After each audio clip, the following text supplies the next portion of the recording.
Hello everyone and welcome back. We've got some news today because we're finally getting a first look at the High Elves for Tides of Torment alongside some other news with SLAANESH and NORSCA. So, as usual, this is one of the Creative Assembly big video blog stuff that they're doing. We know these faces, barring the community manager. There seems to be a lot of community managers at Creative Assembly. So we're going to do the usual here. We're going to watch along, stop at anything relevant. I'm going to cut out all the intro faff so we can just dive right in, because it's the usual stuff of people just naming themselves, but we've seen everyone here kind of introduce themselves before. If everything goes to plan, there should be timestamps in the description below, just in case, because it's, 19-minute video just before I've jumped in and started adding in my own stuff. So yeah, let's begin. There's a lot to talk about. Let's address the delay that we informed our players earlier in July. Todor, can you share a little bit more about that decision? Yeah, absolutely. First of all, we all realize that these have been a bit of disappointing news for our players, but the reasons why we opted for a delay is that we brought the DLC to a playable state. We started playtesting it, we got feedback, and it turned out that it wasn't hitting the quality bar that we had set for ourselves. And this is why we needed more time to ensure that the first day experience for our players is the one that they would like to see. Yeah, absolutely. We know that every character and faction that we add to the game is so important. Everyone's got their favourites, and we just want to do them right and do them justice. So it'll be great to talk about High Elves today and what we're doing there, and how we're bringing a few little extra bits in, sprinkling some extra magic right. Yeah, we're excited by it. Okay, so the delay is because they just didn't feel it was up to scratch. It's likely because the playtesters came in. We do know that there's multiple playtester groups for Creative Assembly, and they said it wasn't up to scratch. This is better. I'd rather them just delay stuff and get it right than release another Shadows of Change. So I think the honesty here is pretty good. It sucks that it had to get delayed in the first place. I imagine that could have been a problem because ultimately, CA Sophia coming in, it's a studio that never worked with Warhammer before, with single entities like that. They've done some single entities with Troy, but keep in mind that this is its own different thing. This is following an IP behind a company that is incredibly vocal about certain things. This is the first time Creative Assembly have actually acknowledged a delay like this. They have delayed products in the past, it's very obvious, even when they don't want to admit it, barring the release of Warhammer 3. So yeah, I mean, this is pretty good. Todor, do you have a release window for us? Well, right now we're thinking about releasing Tides of Torment somewhere in late October. Alright, so it's a bit of a double-edged sword here. On the one hand, we finally have a release date, late October, which, not gonna lie, it's pretty far away. I think a lot of people are kind of surprised by that, myself included, as it has taken 10 months since the last DLC. We do know that this DLC was being worked on before the release of Owens of Destruction, so yeah, it's looking a little bit grim there in terms of that. The delay has to be taken into account. So were the delay not coming in, maybe we would have had it in July. So 6 months, not too bad. Hopefully this doesn't happen a lot in the future. Again, if they need to delay, they need to delay. But we do know that there's a smaller DLC on the way also, which is likely Neferata. My concern is the biggest DLC that they've got planned after, which is likely going to be the End Times. Back in July, we revealed that AISLINN is indeed our third legendary lord for Tides of Torment. So it won't come as a surprise that we're talking about him today. So tell us more. Oh, he's one I've been waiting for so long to get my hands on to get into the game, because he's quite different to the High Elves that we've currently got. He is the Sea Lord. He kind of commands essentially like the police of the seas, which protects Ulthuan from all the various different invaders. Alright, just stopping Rich over here. So we finally get some concept art. We're going to be able to see how the character looks in-game in just a second, but it's nice. Keep in mind that we've barely had art for Sea Lord Aisling. There has been a decent amount of lore and armies literally centered around him, but he just wasn't in there in the tabletop. So I like this. This is really, really stylized. Looks like he's going to be dual wielding. We'll be able to find that in a second. But I just really like looking at concept art. It's, yeah, kind of what I expected. It's taking from some older art and some newer art, I think, and just going from there. The problem with Warhammer Fantasy is a lot of stuff is very, well, it's just Warhammer in general, very, very inconsistent, but he's looking great. And he rules with very much like an iron fist. Like he's gonna take people that cause trouble to, well, out the back and sort it out. So he's a tough cookie, and he comes with all sorts of interesting nautical-based bits and pieces, which I know we've been enjoying working on. All right, so you can see the massive difference between what he looks like in concept art to what he looks like in game. And oh my god, yeah, he looks great. Again, big fan of this character. Hell, I have the Sea Lord army done. So I'm just really happy to see him finally up and running like this. Hopefully it won't be too long. Well, you know, it's like end of October unless there's another delay or something. But it's definitely always nice to see a character from lore who's very well known by the player base, by the fan base and so on, finally getting some physical representation. The Sea Lord had a trading card, but even then, you know, that's it's not really a lot. So I'm really, really happy to see that here. Yeah, quite a bit. What I really like about AISLINN is the fact that he is, you know, efficient, and to the point where he's just being brutal to the enemies of Ulthuan. He's also single-minded and just going after his target, which usually is a real or a perceived threat to the High Elves. And he, on top of that, is a master tactician and a master warrior in his own right. Yeah, but he really does think that the offense is the best defense. Yeah. And preventive strikes on other shores are not something that he is going to be shy of doing, despite of what other High Elves are thinking about it. Yeah, we are trying to represent that in battle as well, where he is going to be one of the good dueler characters, wielding 2 weapons, 1 in each hand. But we're also keeping one of his most iconic abilities from the tabletop, where he's able to buff up archers and make a really good use of them and make the enemies suffer from range. He's going to be quite awesome. You would like to take some of that beef to Lockyer, I'm sure. Oh, yes. Alright, so animation-wise, he's going to fight like a Black Hawk Corsair, Lokia, Fellheart, and so on, which is expected given the type of fighting. They're going for the lore stuff, which I'm not sure why they called it the abilities from the tabletop, but yeah, archers are a big thing with the Lothen Sea Guard and so on. There's a lot of range stuff with the Sea Patrol army. I had to go back, but yeah, his blade does have a slight curve to it, which is quite nice. Obviously, that's a big part of the lore too. It'd be nice if he has like a bow that he could use when he's not in melee though, because, I mean, yeah, they travel by ship. It'd just be nice. Hell, a lot of people used to give their Sea Lords, or well, princes back in 6th edition, a bow just to make sure that they could fire. A lot of High Elf stuff is just basically stand back and fire. Especially in the quest battles that he's going to have. Yeah. That's one of the things that we've been adding back into the mix. So as a part of the delay in trying to improve the quality and overall nature of the package, as Milcho said, we wanted to get a little bit more of that narrative in there for each of the characters and acknowledge what we did on Omens of Destruction, where the focus is now on the Mortal Empires. We're not having content in Realms of Chaos. So we want to allow people to have those kind of points to go after, things, little stories to experience, and culminating, as you say, in like what should be quite an epic battle for him. But you don't have to do it. You can also experience the Mortal Empires as you can do at the moment. It's a lovely sandbox experience. Good old sandbox. Okay, so the narrative is returning. It looks through quest battles and stuff like that, which, I mean, that was always the case, I think. Quest battles always provided some sort of narrative. I do want to see narrative in campaign also. The narrative, in my opinion, should just be baked into the campaign. This is why Malachi, Tamarkan, and Elspeth, when playing in Immortal Empires, still had that narrative feeling and were fantastic campaigns. That is the standard that they should aim for.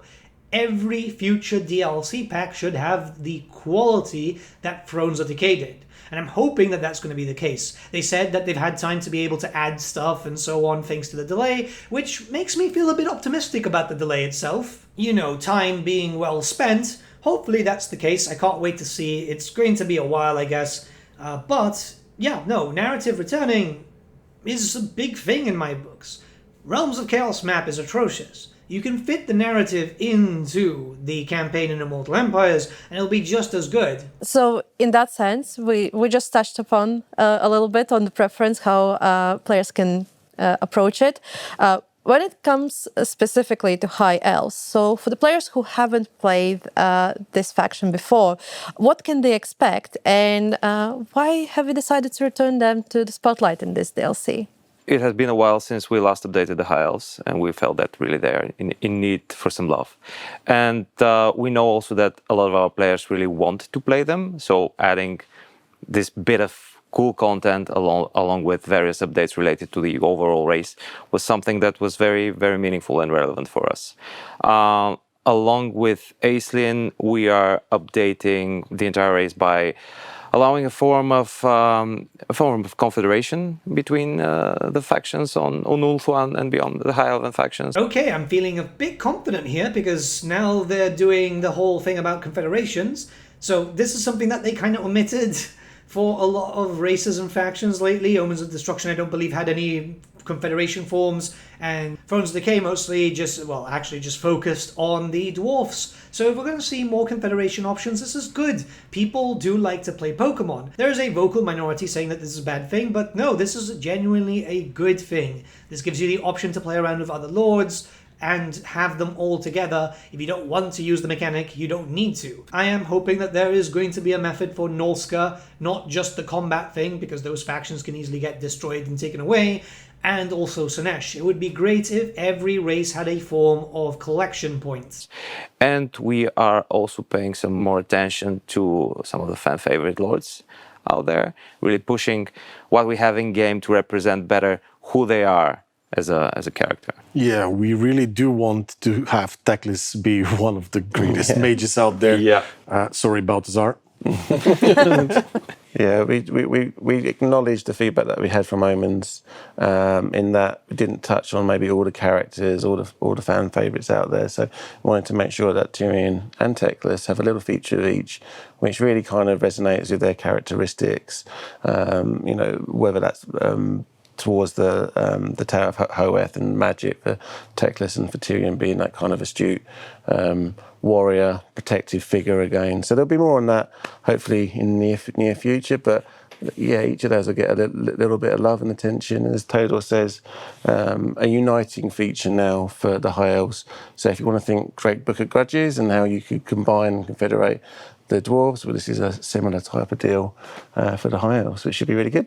Okay, so TYRION and TECLIS are going to get their own mechanics. That's fantastic, because I feel like a lot of people do like TYRION and TECLIS. They are great characters, lore-wise, gameplay-wise, and everything. So it'll be good to see TYRION mostly getting something new. I feel like it's kind of important, as he is holding down LOTHERN and he just kind of feels generic. You just do the same thing over and over. You go straight, pick up the Sword of Cain, and then that's it. You know, your campaign is effectively over there. TECLIS, also big spellcaster. I do wonder what they're going to do there with regards to that, considering that, you know, the Balthazar Gelt mechanic is very, very thorough. So yeah, very, very curious about that. They also confirmed, Rich confirmed that it's going to be like the Great Book of Grudges for the High Elves. I don't imagine it might be the exact same way. It could be just using influence or whatever. We don't know anything about that just yet. But yes, being able to confederate basically all the legendary lords. Great. I think you could hear my cat playing around with his new toy. But yeah, no, this sounds good. I am actually pretty excited about this. I like having the option to be able to confederate. Sometimes there's a no shit moment, and other times it's like, okay, look, we're getting near the end of the campaign. Might as well get the gang together. Yep. This DLC and this update brings some spicy new units. So I'm looking at you, Milcho. Oh, yes, of course. Who you are excited to talk about today. There's a ton of units that I want to showcase, but unfortunately we'll be just talking about a few of them right now. But we are finally bringing the Skycutters to the High Elves roster, and this is one of the most anticipated units out there. For those of you that don't know, those are basically flying chariots pulled by a great eagle through the sky, so they can be extremely menacing and shape the tactics on the battlefield. We have two variants of those units. One are just going to be armed with archers on top that are going to be shooting at enemies, while the others are going to have bolt throwers on them. So imagine having a bit of an artillery piece on a highly mobile sky chariot, basically, and this can be quite exciting. Of course, we're also making them as a mount for certain characters, not all High Elf characters, but AISLINN for sure, is going to be able to mount one of those and bring it into battle. Okay, surprising absolutely no one, the LOTHERN Skycutter is finally making its appearance in free form. So you've got 2 units and 1 mount option. That's fantastic. Tabletop fans who have been in the receiving end of a High Elven skirmish list will know how terrifying these fricking were. Believe me, the wounds are still there. So I'm actually pretty excited about this, because now I get to use it against people, as I've still not painted mine. I've got 5 of them, and I still haven't painted them.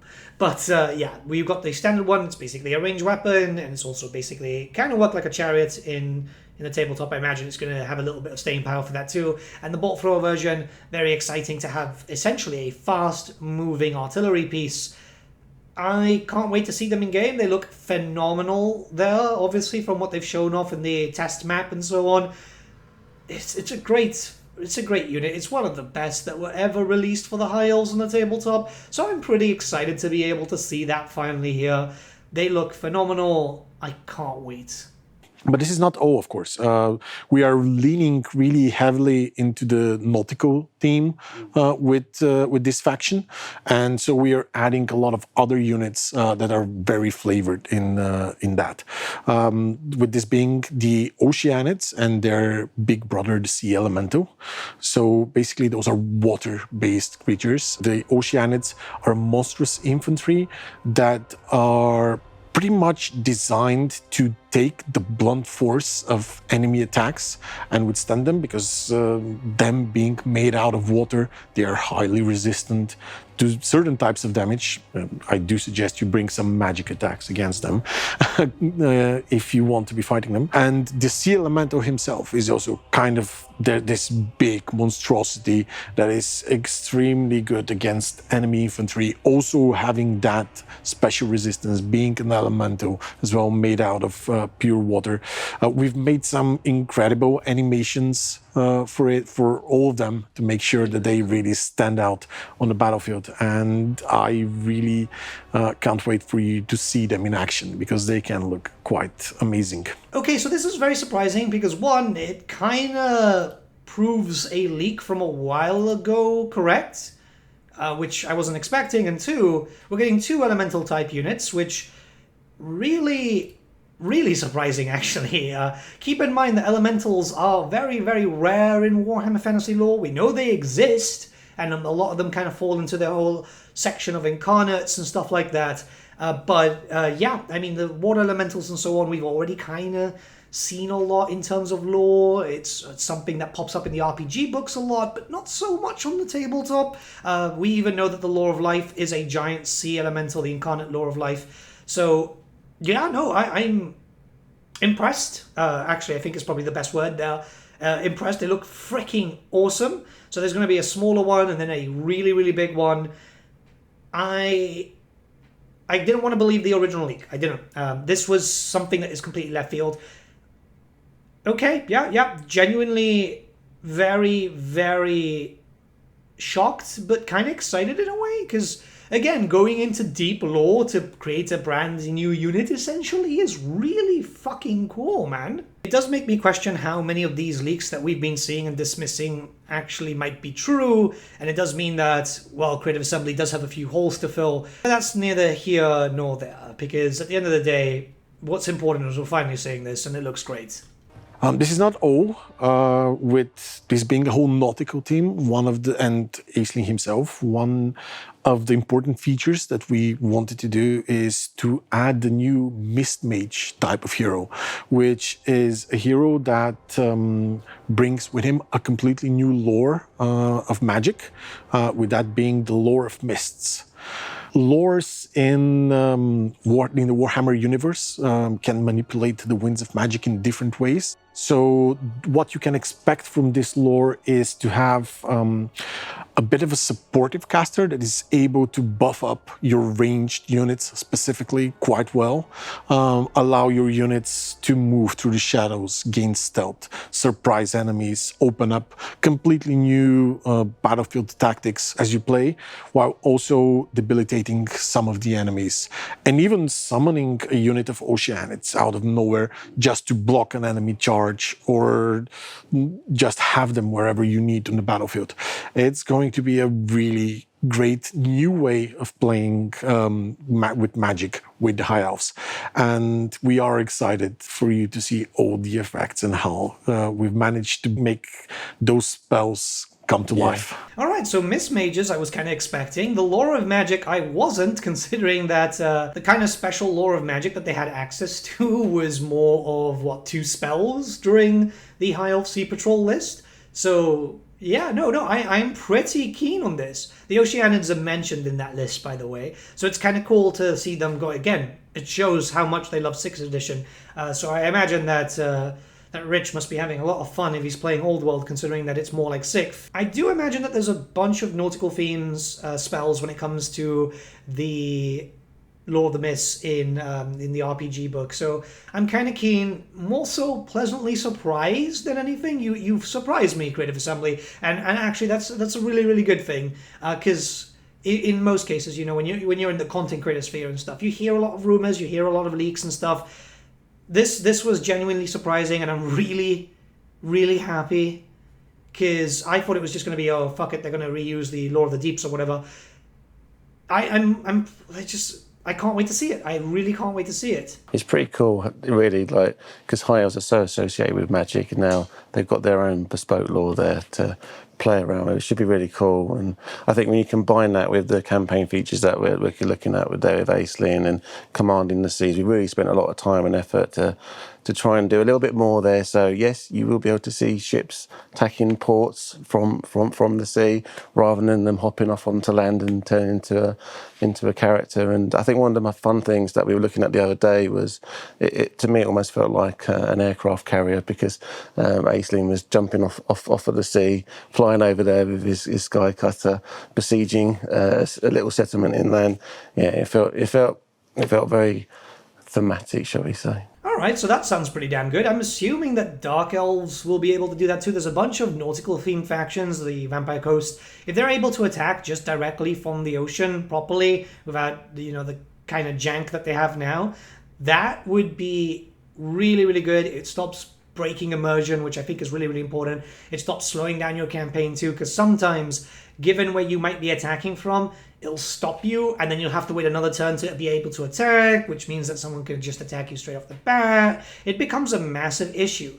So if they're looking at campaign features like that to kind of make it feel better, this is my interpretation of what Rich is saying. Hopefully that's the case. Yeah, let's hope. Yeah, a Mist Mage mounted on top of a Skycutter, just masking all the other troops that are moving through the ground and attacking the enemies when they're least expecting it. That can be quite an awesome feeling. Mist Magic buffing archers stacks nicely with AISLINN's ability to buff archers. Yeah, those things can stack quite a lot and provide a very interesting way of dealing with enemies. From far away, I love it. So kind of like what the Coatl does alongside the magic, and then buffing for archers. Yeah, it's gonna be interesting to see. I'm looking forward to it. If it's gonna kind of play how they played in 6th Ed, it's gonna be long range from afar, brutal hitting on the front. There is no mention of the Merworm, which kind of worries me. I'm hoping that the Sea Elemental didn't take that slot. This is just one genuine fear there, but hey, maybe they're going to be doing just a few different types of monsters, kind of just to add in there, because there's not really a lot of High Elf units missing. I'm very confused as to why the DREADMAW keeps showing up randomly. I don't think you guys have noticed, but it's on the table, and it's unpainted, which, one, why? And two, yeah, it seems weird. I guess it's probably because it's going to be using the same kind of styling in terms of like not like a unit for the game, you never know for the future, more so the design of the elemental kind of fits the DREADMAW in the sense of like it's going to be coming out from the ground and so on.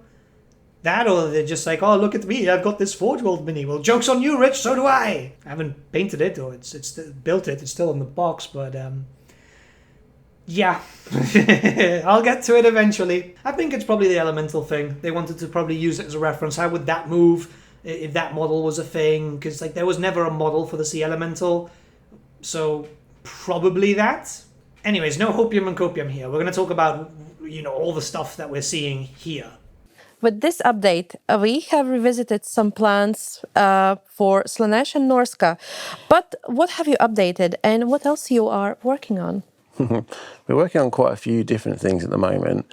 For SLAANESH, we're just doing a general pass of things like techs, buildings, all the good stuff that people enjoy and do.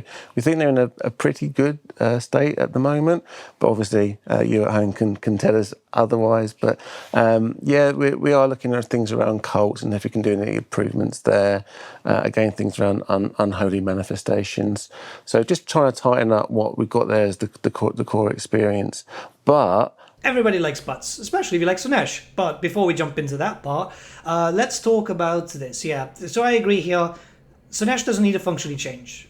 In terms of like mechanics and stuff like they've already got access to, what they need is the same attention that Khorne got during Omens of Destruction. A general fix-up will be great, just to kind of fix up any problems, anything that they're weak on, maybe buff up the Heartseekers again, maybe. But in general, yeah, like I've said, I've played with SLAANESH a lot. I've even played with the minor factions without Legendary Lord and mechanics or effects or anything, and it's all good. It's all good. I feel like just kind of changing some values here and there. The Unholy Manifestations could change up a little bit too, just for the sake of it. It's almost perfect in my eyes. I'm a big SLAANESH fan, so yeah. we are adding some cool little nuggets to the DLC itself. Yeah, we are adding a new unit to SLAANESH, which is actually going to be Dark Elves that are devoted to SLAANESH, and that's why they have been shunned away from the other Dark Elf factions. And we're talking about the devotees of SLAANESH. They're going to be a very good anti-infantry unit armed with 2 swords. That are going to be very dangerous on the battlefield. We are also adding a variant that is wielding crossbows as well. So SLAANESH is going to get a bit of a ranged unit variant if they need to. Well, color me surprised. So this kind of follows one of the leaks that I've been kind of following on 4chan. So yeah, I mean, there's 2 new units, devotees of SLAANESH, which means that we have the additional hand weapons and a crossbow version. I like this. I hope that Morathi can get access to them. It would be very, very nice. This is kind of left field. Obviously, yes, we do know some Dark Elves did actually follow SLAANESH. This was, again, the Cult of SLAANESH, the Cult of Pleasure. They had multiple names. I'm not sure they've confirmed the Anointed of SLAANESH yet, but I'm assuming at this point, if we're getting Dark Elf units, we're going to get the Anointed also. So we don't know what's changed for SLAANESH at this point. I don't think we'll ever find out, barring anything that might have been announced a little bit too early. But yeah, this is an odd choice. I mean, we're expecting Slangors coming in, and I thought those were going to be the range one, right? Because we know from other sources of lore that they kind of throw javelins and so on. I'm really curious to see what that's going to happen with the Slangors now. I don't think they're going to omit them, considering that. And we don't have a big monster yet, which is weird. Unless they do the gigantic Chaos Spawn. But I don't know, man. I feel like that's going to stop mortal boob snake riders, and that's going to be kind of disappointing. Yes, I know, I harp on about them a lot, but it's because I really want them. That being said, it's nice that we're getting some variety, and it's going to differentiate a lot from the other Chaos factions, getting a dedicated range unit. Crossbows, the particularly Dark Elven crossbows, are quite punchy against heavy armor, so yeah, man, I'm actually kind of keen. It's taking a while, but I'm kind of keen. We're also doing a lot of other updates for other factions like NORSCA. We're doing an update on the monster hunts by adding a bunch of new monsters that you can hunt, and we are changing the way you hunt monsters, and they're now going to be much more regionally specific, depending on if you are somewhere in the desert or up in the mountains or somewhere in the Empire lands. You are going to encounter different types of monsters, and after hunting those big nasties, you are going to receive some interesting trophies that unlock different abilities that you can then use in battle to dominate your enemies. Alright, so actually following the Monstrous Arcanum, which was like, oh yeah, you know, you can find this monster over here and that monster over there. That sounds really good. That sounds really, really good. If it's going to encompass the whole world, that's going to be even better, because I feel like there should be incentive to hit monster hunts, different locations. They did say desert. Obviously, there's not a lot of deserts in Warhammer Fantasy, so yeah, I'm kind of keen. This sounds pretty good. They mention trophies, abilities, and stuff like that. Hopefully we'll still be able to recruit certain monsters too, because You know, it just kind of fits with the theme already that we've kind of known. But that sounds fairly decent. Kind of on my wish list, but I kind of hope that there's some unique monster hunts depending on the different legendary lords that you're playing. Might give you a bit of an incentive to try out a different lord. Stuff like that, very small things. It does kind of help push people to going, well, you've played WULFRIK 5 times, why not play THROGG? This is not all we're doing for NORSCA. We do want to have their identity of this faction that goes around the world to pillage. And so, yeah, we're doing updates there.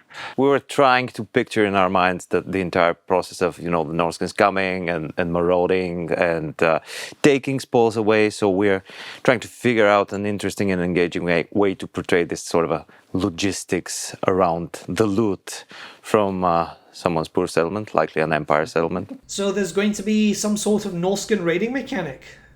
That's what I'm interpreting here. This should be kind of interesting. Maybe plunder and so on. Hopefully it's not just like generic resource or something, unless it's got some really good benefits to it. It looks like they're still kind of looking at what to do there. But yeah, I mean, that sounds great. That sounds really, really good. I'm very curious. These things... One of the things I don't like about these interviews is, oh yeah, you know, we're going to do this, and then no context. A little bit of context would be nice. One more thing about NORSCAs and SAYL in particular, because this is something that might be interesting to our players, is when you get SAYL, you in fact get every NORSCA's unit, right, Mirchu? Yeah, that's correct. Even though NORSCA was originally a DLC faction, if you get the SAYL faction pack, you are still going to receive all the units that originally were released, like all the Marauders, the Mammoths as well. So you can really feel like a NORSCAN. Yeah, that's right. But if you want to play as WULFRIK or THROGG, you're still going after the original DLC to have. Okay, I mean, that makes sense. He mentions the Mammoths, but the people might not be aware the Mammoths aren't actually a Norscan monster. The Mammoths themselves are a Kurgan monster where SAYL is from. Pedantic aside, I like this. Getting the full roster is very, very good. It's not a lot of stuff. I mean, if it was just going to be the 5 units that SAYL had access to, it'd be pretty scuffed. So I like the idea of this having access there. It does essentially mean that if you don't own the original DLC, you're basically only just paying to get access to WULFRIK and THROGG, but they are getting their own reworks, and we'll talk about that in a second. I think they are going to mention that. I just cut that off there. Yeah, this is good. I mean, at the end of the day, full roster is good. I think that's really useful for people to get a proper faction experience. If they were going to miss out on like a few units only, it still would have not been as good as being able to get everything. NORSCA historically has always been kind of crap, so losing out on that would have been a bit of a pain. Fun with them, and they're getting some updates and improvements too as well.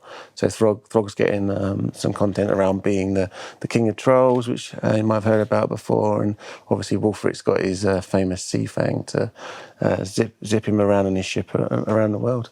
So yeah, they're going to be good too. Yeah, can't wait for Seafang specifically. Okay, so he specifically mentions THROGG being the king of trolls, where he's actually king of the monsters, so this kind of bodes well. We might end up getting a bunch of troll units already in-game to be accessible by him, so you can go full troll army, which, in honesty, would be kind of cool. It'd be nice if we had some ranged trolls and stuff like that, though. We'll have to wait and see, I guess. WULFRIK's going to get something. They mentioned something about Seafang. I'm expecting Seafang to be like a pseudo-horde. In that regard, it wouldn't be a bad thing. I'm also kind of expecting Seafang to be able to teleport everywhere, mostly because, one, he can kind of do that, and two, Creative Assembly, more specifically, I guess since Sophia kind of got involved a little bit more, they really like their teleport mechanics for some reason. People might sigh at that, but it works for Seafang if you read WULFRIK's book, which, by the way, is a fantastic novel, one of the best for Warhammer Fantasy. Yeah, they kind of like teleport a little bit. It's not teleportation, but it's kind of teleportation. Either way, we know that both of them are getting their own bespoke reworks. NORSCA would be getting its own rework also, so it already looks like we're getting a ton of additions here so far in terms of content, even without any context. Hopefully it lives up to the hype, but so far so good. I'm fairly excited, you know, and I'm quite pessimistic in most cases. Also, people will have you believe for some reason, where, to be honest, I'm just kind of hyped up.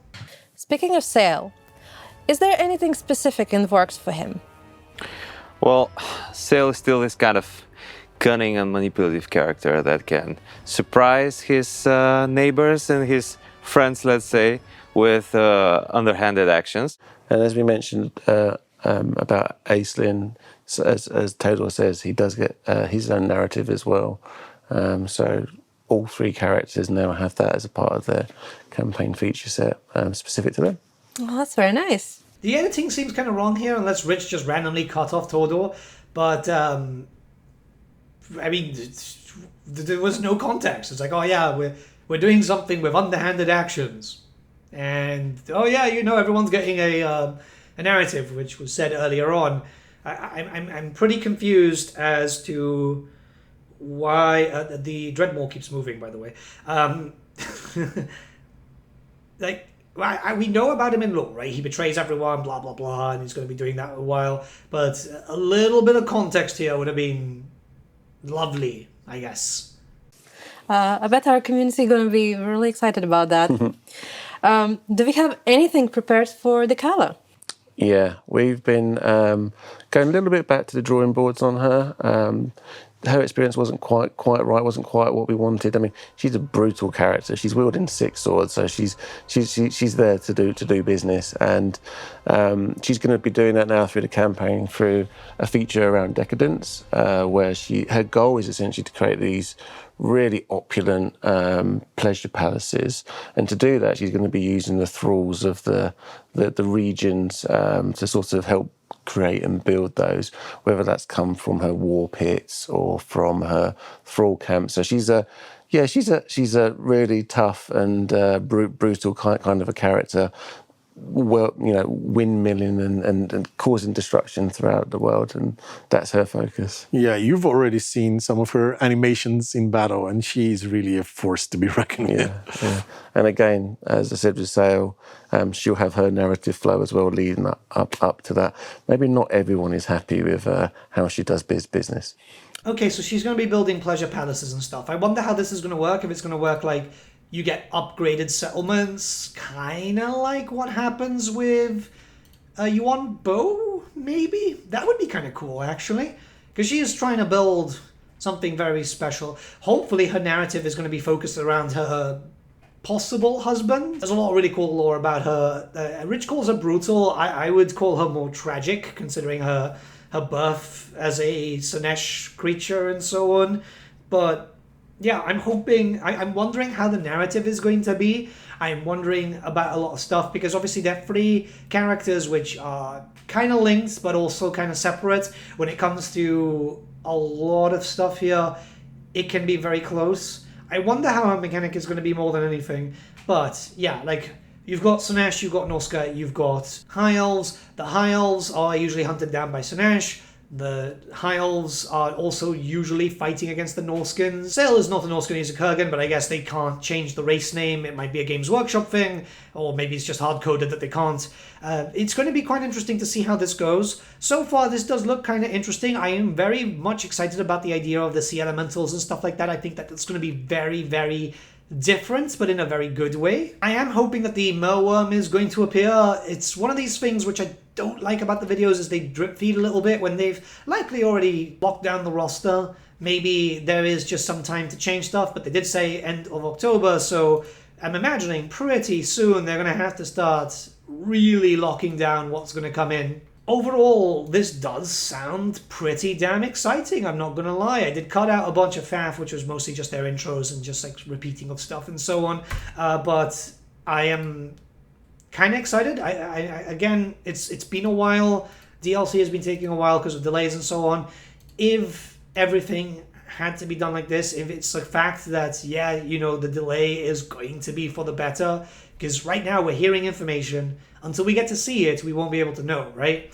But if it's the case that, then yeah, I think a lot of people's stress is going to be alleviated. A good DLC does need time to be made. That's very much certain. Some communication would be wonderful. Not gonna lie. Some communication in general would be wonderful. But so far, so good. I'm liking what I'm hearing. Thrown back and surprised about a lot of stuff. Let me know what you guys think in the comments below. Let's start a bit of a discussion, and I'll see you all again very, very soon. Have a great day, everyone. I am going back to bed. It's currently 4 a.m. yeah, I'm going to bed. Bye.